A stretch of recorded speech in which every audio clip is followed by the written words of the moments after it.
الحمد لله والصلاة والسلام على سيدنا محمد وعلى آله وأصحابه أجمعين، أما بعد. عن أسامة بن شريك رضي الله تعالى عنه قال: قيل يا رسول الله ما أفضل ما أعطي المرء المسلم؟ قال: الخلق الحسن. صحابی رسول فرماتے ہیں کہ پیارے رسول صلی اللہ علیہ وسلم سے عرض کیا گیا، اے اللہ کے رسول، وہ کیا چیز ہے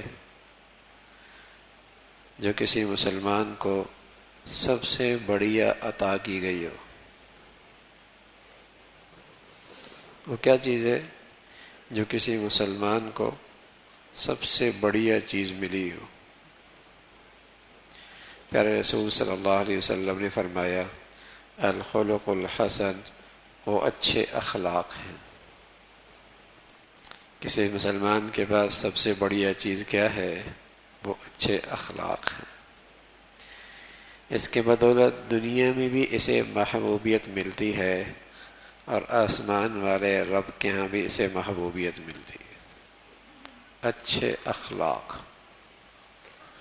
زبان کا صرف مٹھاس مقصود نہیں، مصنوعی چہرے کی مسکراہٹ مقصود نہیں، اخلاق ظاہر باطن ایک جیسا ہو، زبان کا سچا، دل کا بھی سچا، زبان کا میٹھا، دل کا بھی میٹھا، زبان کا صاف، دل کا بھی صاف۔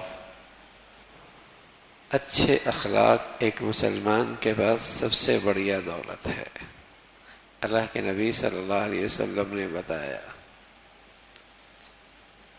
اس کے بدولت دنیا میں بھی محبوبیت ملتی ہے، زندگی آسان ہو جاتی ہے۔ اللہ کے نبی صلی اللہ علیہ وسلم کے بارے میں بتلایا گیا کہ چھوٹا ملتا، درمیانی عمر کا ملتا، بڑا ملتا، ہر ایک سمجھتا کہ اللہ کے نبی مجھ سے سب سے زیادہ محبت کرتے، بچوں سے ایسا برتاؤ، جوانوں سے ایسا برتاؤ، بوڑھوں کا ایسا اکرام، ہر شخص سمجھتا مجھ سے محبت کرتے۔ صحابہ فرمانے لگے، ہم نے بڑی کوشش کی کہ ہم کبھی سلام میں پہل کریں، لیکن ہمیشہ ہم ہار جاتے۔ اللہ کے نبی سلام میں پہل کیا کرتے تھے، بچہ ہی کیوں نہ ہو اسے بھی سلام کر رہے۔ بچہ بس اوقات ہاتھ پکڑ لیتا، بات شروع کر دیتا، آپ کھڑے ہو کر سننے لگ جاتے۔ تو اچھے اخلاق ایک مسلمان کے پاس سب سے بڑی دولت ہے۔ اس لیے رسول اللہ صلی اللہ علیہ وسلم فرمایا کرتے تھے کہ اکمل المؤمنین ایمانا احسنہم خلقا، کمال درجے کا ایمان اسی کا ہے جس کے اخلاق بھی کمال درجے کے ہیں۔ یہ تو نہیں ہو سکتا کوئی بہت بڑا دیندار ہو، اخلاق نام کی چیز نہ ہو، بہت بڑھیا بزرگ ہو، ایمان والا ہو، اخلاق نام کی چیز کوئی نہ ہو، یہ جوڑی کوئی نہیں ہے۔ اگر اللہ کا پیارا بندہ ہے، صاحب ایمان ہے، بڑھیا ایمان والا ہے، تو اس کے پھر اخلاق بھی بڑھیا ہوں گے، تبھی اللہ کا پیارا ہو سکتا ہے، ورنہ کوئی نہیں۔ تو اچھے اخلاق اچھے ایمان کی علامت، بڑھیا اخلاق بڑھیا ایمان کی علامت ہے۔ اللہ کے نبی صلی اللہ علیہ وسلم فرمانے لگے کہ ان المؤمن لا يدرك بحسن خلقه درجات الصائم والقائم، کوئی آدمی زندگی کی پوری راتیں کھڑے ہو کر اللہ کے سامنے قیام میں گزارے اور زندگی کا ہر دن روزے سے گزارے، جو مرتبہ اسے ملتا ہے اچھے اخلاق والا بھی اسی مرتبے پہ پہنچ جاتا ہے۔ اثقل شیء فی المیزان الخلق الحسن، معاشر کا میدان ہے، نیکیوں کا تول ہو رہا ہے، بدیاں بھی دوسرے پلڑے میں رکھی جا رہی ہیں، یہاں آج فیصلہ ہونا ہے۔ فمن ثقلت موازینہ فاولئک هم المفلحون ومن خفت موازینہ فاولئک الذین خسروا انفسهم فی جہنم خالدون۔ اور ایک تول میں نیکیاں ہیں، ایک تول میں بدیاں ہیں، تول ہو رہے ہیں۔ ایک شخص ہے اس کی نیکیوں کا پلڑا فضا میں اڑ رہا ہے، وزن ہی کوئی نہیں، گناہوں کا پلڑا بھاری ہے۔ اتنے میں ایک کاغذ کا ٹکڑا اس کی نیکی کے پلڑے میں آ کے رکھا جاتا ہے اور وہ اتنا بھاری ہو جاتا ہے کہ بدیوں کا پلڑا فضا میں اڑنے لگتا ہے۔ وہ حیرت سے کہتا ہے کہ یہ کون سا میرا عمل ہے جس کا وزن اتنا بڑا ہے؟ تو پتہ چلتا ہے اثقل شیء فی المیزان الخلق الحسن، میزان کے ترازو میں جو چیز سب سے زیادہ بھاری ہے وہ اچھے اخلاق ہے۔ یہ وہ چیز ہے جس نے تیرے اعمال کا وزن بھاری کر دیا۔ اس لیے آپ علیہ الصلوۃ والسلام فرمایا کرتے تھے، میں تمہیں بتاؤں تم میں اللہ کا سب سے پیارا کون ہے؟ وَأَقْرَبُكُم مِّنِّي مَجْلِسًا، یوم القیامہ، اور قیامت کے دن جس کی نشست میری نشست سے سب سے زیادہ قریب ہوگی وہ کون ہے؟ اللہ کا بہت پیارا، اور اس کی نشست قیامت میں میری نشست کے بہت قریب ہوگی۔ قالوا بلا یا رسول اللہ، یا رسول اللہ ضرور بتائیے۔ فرمایا احسنکم خلقا، تم میں جس کے اخلاق سب سے اچھے۔ احبکم الی احسنکم خلقا، تم میں میرا سب سے پیارا وہ ہے جس کے اخلاق بڑھیا ہے۔ آپ علیہ الصلوۃ والسلام فرمایا کرتے تھے، لا خیر فی من لا یعلف ولا یولف، اس آدمی میں تو خیر ہی کوئی نہیں جو لوگوں سے الفت نہ رکھے اور لوگ اس سے الفت نہ رکھیں، اس میں کوئی خیر کوئی نہیں۔ تو اللہ کے نبی صلی اللہ علیہ وسلم کا ایک خاص امتیاز تھا جو اس امت کے لیے، اس امت کے نبی ہیں محمد الرسول اللہ، انک لعلی خلق عظیم، آپ اخلاق کے سب سے اعلیٰ درجے پر فائز تھے۔ اور اس امت کا جو شخص بھی اپنے نبی کے اس خوبی میں نقل اتارے گا وہ اللہ کے نبی کے ہاں اتنا ہی محبوب بن جائے گا۔ اچھے اخلاق، اچھے اخلاق کا سب سے آخری درجہ یہ ہے کہ اس سے آگے پھر اخلاق نہیں رہتا، ظلم شروع ہو جاتا ہے۔ اس کے بعد پھر اخلاق کی سرحد ختم ہو جاتی ہے، ظلم کی سرحد شروع ہو جاتی ہے۔ سب سے آخری درجہ اخلاق کا، اس کے بعد ظلم کی سرحد شروع ہو جاتی ہے۔ اعلیٰ درجہ اخلاق تو آگے کی چیز ہے، میں آخری درجہ اخلاق کا بتا رہا ہوں۔ اس کے بعد پھر ظلم شروع ہو جاتا ہے۔ وہ کیا ہے کہ کم از کم یہ ہو کہ اس کی ذات سے کسی پر زیادتی نہ ہو، آخری درجہ یہ، چاہے وہ اس کی آنکھوں کے اشارے سے ہو، چاہے وہ زبان کے کڑواہٹ سے ہو، چاہے وہ مزاج کے رویے سے ہو، چاہے وہ اعضاء اور جوارح سے ہو، چاہے وہ لین دین سے ہو، چاہے وہ معاملات سے ہو، چاہے اس کی زندگی کے طور طریقے سے ہو، کسی کو اس کی ذات سے تکلیف نہ ہو۔ اب اس کا تعلق باطن سے بھی ہے، اس کا تعلق آدمی کے ظاہر سے بھی ہے، یہ آخری درجہ ہے۔ کسی کی زندگی میں اخلاق کا یہ پہلو بھی نہیں ہے تو پھر وہ ظالم ہے، پھر وہ ظالم ہے، پھر ظلم ڈھا رہا ہے۔ اور مخلوق کے حق میں ظلم ایسا گناہ ہے، خالق اپنے حق کی کوتاہی معاف فرما دیتے ہیں، مخلوق کے حق کی کوتاہی اس وقت تک معاف نہیں فرماتے جب تک کہ مخلوق خود معاف نہ کرے۔ تو اس لحاظ سے یہ بہت سنگین معاملہ ہوتا ہے۔ بسا اوقات آدمی عبادات میں بہت آگے ہوتا ہے لیکن اسے اپنی اخلاقی کمزوریوں پہ توجہ نہیں ہوتی، نتیجہ کیا نکلتا ہے؟ اس کی ساری محنتیں مشقتیں اس بد اخلاقی کے نظر ہو جاتی ہیں، اس کی ساری عبادتیں اور نیکیاں اس کی اس بد اخلاقی کی نظر ہو جاتی ہیں۔ ایک دن اللہ کے نبی صلی اللہ علیہ وسلم فرمانے لگے، تم جانتے ہو مسکین کون ہے؟ یا رسول اللہ، لیس لہ درہم ولا دینار، جس کے پاس درہم دینار کوئی نہیں وہی مسکین ہے۔ فرمایا وہ مسکین نہیں، کل قیامت میں ایک شخص بہت ساری نیکیاں لے کے آئے گا، نیکیوں کا ڈھیر، لیکن اللہ کی وہ عدالت انصاف کی ہوگی، وہاں سب کے ساتھ انصاف کا معاملہ ہوگا۔ دنیا میں جس جس کا اس نے حق مارا، اور جس جس پر زیادتی کی اور جس جس پہ ظلم ڈھایا، زبان سے، طرز عمل سے، معاملات میں، وہ آئیں گے اور اس سے کہیں گے اللہ ہمیں بدلہ چاہیے، انصاف چاہیے۔ تو آپ علیہ الصلوۃ والسلام نے فرمایا کہ وہاں کرنسی کوئی نہیں، درہم کوئی نہیں، دنانیر کوئی نہیں، ڈالر کوئی نہیں، پاؤنڈ کوئی نہیں، وہاں نیکیوں کی کرنسی چلے گی اور اس شخص کی نیکیاں اس کو دے دی جائیں گی، اور ایک وقت آئے گا اس کی نیکیاں ساری ختم ہو جائیں گی اور مطالبہ کرنے والے اب بھی کھڑے ہوں گے، اللہ ہمارا حق بھی ہے اس پر۔ اس شخص کو ان کے گناہ دیے جائیں گے اور یوں یہ شخص جہنم میں دوسروں کے گناہ لے کے جائے گا۔ اللہ کے نبی صلی اللہ علیہ وسلم نے فرمایا یہ مسکین ہے جو اپنی اخلاقی کمزوریوں کی وجہ سے ساری نیکیاں کھو بیٹھا، اتنے عمرے، اتنے حج، اتنے نفل، اتنے تسبیحیں، ہاں، اس اخلاق کی کمزوری کی وجہ سے سب ضائع کر بیٹھا، سب ضائع کر بیٹھا۔ اس لیے آپ علیہ الصلوۃ والسلام فرمایا کرتے تھے اچھے اخلاق والا یہی اچھے ایمان والا ہے، یہی میرا محبوب ہے، یہی اللہ کا محبوب ہے۔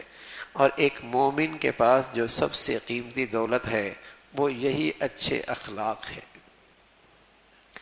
اخلاق کا اعلیٰ درجہ، یہ تو ادنا درجہ ہے، اعلیٰ درجہ جو سارا کا سارا اخلاق تین چیزوں میں ہے۔ اخلاق، اللہ کے نبی کے اخلاق کا سارا حسن تین خوبیوں کے اندر ہے، اور وہ تین خوبیاں یہ ہیں: صل من قطعک، واعف عمن ظلمک، واعطِ من حرمک۔ صل من قطعک، جو تجھ سے توڑے اللہ کی خاطر تو اس سے بھی جوڑ لے، جو تجھ سے توڑے اللہ کی خاطر تو اس سے بھی توڑ لے۔ خاندان میں، گھر میں، رشتوں میں کتنے ایسے ہوتے ہیں جہاں دل خراب ہو چکے ہوتے ہیں، اور وہ کہتا ہے پہل یہ کرے، ارے میاں جو پہل کرے گا وہ اجر و ثواب پائے گا، جو پہل کرے گا وہ اخلاق کا اجر و ثواب پائے گا، وہ نبی علیہ الصلوۃ والسلام کے اخلاق لینے والا ہوگا، جو پہل کرے گا۔ جھکنا ذلت نہیں، اخلاق کا یہ جھکنا اللہ کے یہاں حقیقت میں عزت ہے۔ من تواضع للہ رفعہ اللہ، جو اللہ کی خاطر جھکا کرتا ہے اللہ اسے عزتیں، بلندیاں نصیب فرمایا کرتا ہے۔ صل من قطعک، تو جھک جا اللہ کی خاطر، جو ملاتا ہے، جو جوڑتا ہے۔ صل من قطعک، جو توڑ رہا ہے، اس لیے کہ جو جوڑ رہا ہے اس سے جوڑنا، جو صحیح کر رہا ہے اس سے صحیح کرنا، یہ اخلاق تو نہیں، یہ تو برابری ہے۔ اخلاق اعلیٰ درجے کا یہ ہے جو توڑ رہا ہے تم پھر بھی اس سے جوڑ رہے ہو۔ صل من قطعک۔ نظام الدین اولیاء رحمۃ اللہ علیہ کی خدمت میں ایک شخص آیا کہ یہ میرا بھائی ہے نا، ہمیشہ میرے راستے میں روڑے اٹکاتا ہے، کانٹے ڈالتا ہے، اب میں نے بھی طے کر لیا بدلہ لوں گا اس سے، میں بھی اس سے بدلہ لوں گا، اس کے راستے میں بھی اب روڑے اٹکاؤں گا، کانٹے ڈالوں گا۔ حضرت فرمانے لگے بیٹے وہ کانٹے ڈالتا ہے، تو بھی کانٹے ڈالتا ہے، دنیا کانٹوں سے بھر جائے گی، کوئی کانٹے اٹھانے والا بھی تو ہو، کوئی تو ملانے والا ہو۔ سبھی توڑنے پہ تلی ہوئی ہیں، سبھی توڑنے پہ تلی ہوئی ہیں۔ سچ ہے توڑنے والے بہت ہیں، جوڑنے والے تھوڑے رہ گئے ہیں۔ ہاں، نفرتیں پھیلانے والے بہت تھوڑے رہ گئے، پھیلانے والے بہت ہیں، ملاپ کرنے والے بہت تھوڑے رہ گئے۔ صل من قطعک، جو توڑے تم اس سے جوڑ لو۔ واعف عمن ظلمک، جو زیادتی کرے اللہ کی خاطر معاف کر دو، اللہ کی خاطر معاف کر دو۔ تم معاف کرنے میں جلدی کرو، اللہ تمہیں معاف کرنے میں جلدی کریں گے۔ تم معاف کرنے میں جلدی کرو، اللہ تمہیں معاف کرنے میں جلدی کریں گے۔ بس اوقات ایک شخص معافی بھی مانگتا ہے، کہتا ہے میں نہیں معاف کرتا، میں نہیں معاف کرتا۔ ہاں، واعف عمن ظلمک، جو زیادتی کرے تم اسے معاف کر دو۔ اب تو بات کا جواب پتھر سے ہے، پتھر سے ہے، اور ادھر سے یوں کہا اس نے، اس سے زیادہ، اور پھر اس پہ خوش ہوتا ہے۔ دیکھو نا کیسی کٹی کٹی سنائی، کیسے میں نے اس کی ہٹا دی، کیسے میں نے اس کی سنا دی. یہ کوئی کمال نہیں ہے، یہ کوئی کمال نہیں ہے. کمال یہ ہے کہ ملا لینا، جوڑ لینا، معاف کر دینا. صل من قطع کا واعف عن من ظلم کا واعطی من حرم کا. حضرت علی حجویری رحمۃ اللہ علیہ کی خدمت میں ایک شخص آیا، اپنے دیہات کی کینچی لے کے آیا کاٹنے والی. حضرت فرمانے لگا حضرت میرے دیہات کا یہ تحفہ ہے، نایاب چیز ہے، قبول کیجئے. حضرت نے اسے قبول فرما لیا. پھر فرمانے لگے بیٹے کینچی لے کے آئے ہو، سوئی لے کے آتے، ہمارا کام کاٹنا نہیں، ہمارا کام تو جوڑنا ہے، ہمارا کام تو جوڑنا. وہ کون سا دیندار ہے بھائی جو جہاں جالے نفرتیں پھیلائے، جہاں جائے آگ لگا جائے، جہاں جائے دوسروں کے لیے تکلیف کا باعث بنے، جہاں جائے دوسروں کے لیے وہ کون سا دیندار ہے؟ اس کا نام دینداری کوئی نہیں. دینداری تو وہ ہے المؤمن مألف ولا خیر فی من لا یألف ولا یولف. مومن تو سراپا ہے الفت کی چیز ہے، سراپا الفت کی چیز ہے. اس سے راحت ملتی ہے، محبت کی خوشبو پھوٹتی ہے، دوسروں کو سکون ملتا ہے. لیکن اچھا یہ آ گیا، اچھا سفر اچھا ہوگا، یہ آ گیا مجلس اچھی ہوگی، یہ آ گیا اس کے ساتھ رہنے میں بڑا مزہ آئے گا، یہ آ گیا ارے بڑا اچھا آدمی آ گیا، زندگی بڑی اچھی گزرے گی، یہ آدمی ہے. ایک آدمی آتا ہے کہتا ہے یار کس مصیبت سے واسطہ پڑا، یہ سفر میں ساتھ نہ ہو، یہ ساتھ نہ چلے، یہ محفل میں ساتھ نہ ہو، یار یہ ہمارے ساتھ نہ آئے. کوئی کون ہے، واشی آ گیا ہے، درندہ آ گیا ہے، کون آ گیا ہے میاں، سبھی گھبرا رہے ہیں اس سے. تو اخلاق ایسا ہو، اخلاق ایسا ہو کہ راحت ملے، سکون ملے، استقبال ہو، خوشی محسوس ہو اس کے ساتھ رہنے میں. اللہ کا نبی صلی اللہ علیہ وسلم دشمن بھی کہتے تھے اخلاق ان پر بس ہے، اخلاق ان پر بس ہے. جہاں بھی غصہ کیا اللہ کی خاطر کیا، صرف اللہ کی خاطر کیا، اپنی ذات کو آگے نہ لائے، ہمیشہ اللہ کے لیے بات کی. تو سل من قطع کا واعف عن من ظلم کا واعطی من حرم کا. اور جو تمہارا حق ادا نہ کرے تم اس کا بھی حق ادا کرو.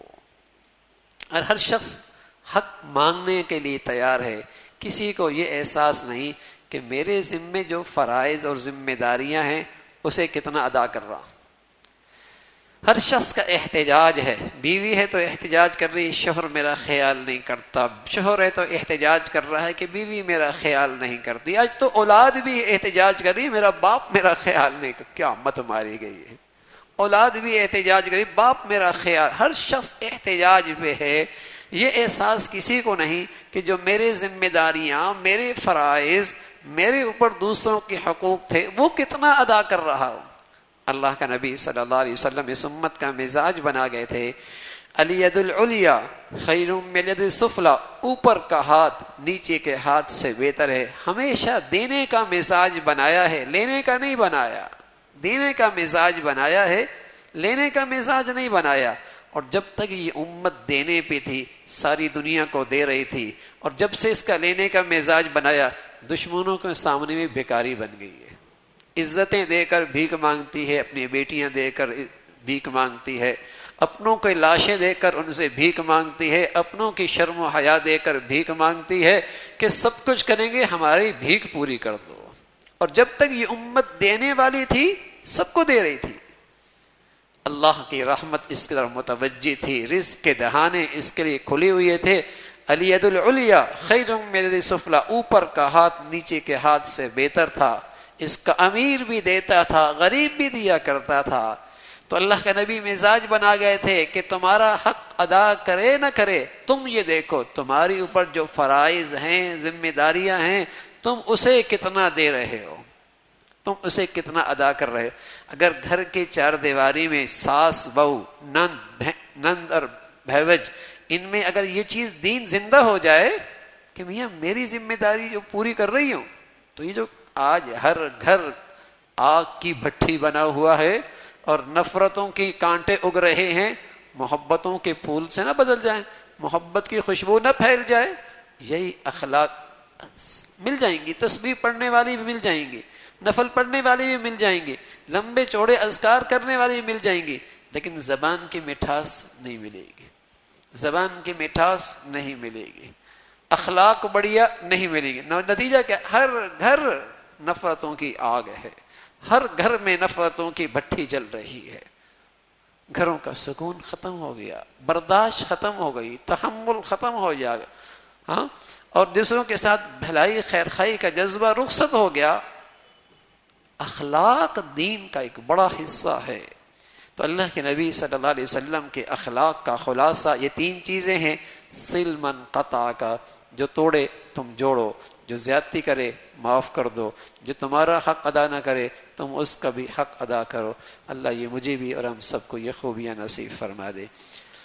اللہم لک الحمد کلو ولک الشکر کلو، اللہم لک الحمد کلو ولک الشکر کلو، اللہم اعنا علی ذکرک و شکرک و حسن عبادتک، اللہم اعنا علی ذکرک و شکرک و حسن عبادتک، نستغفر اللہ نستغفر اللہ نستغفر اللہ۔ سبحان ربک رب العزت عما یصفون وسلام علی المرسلین والحمد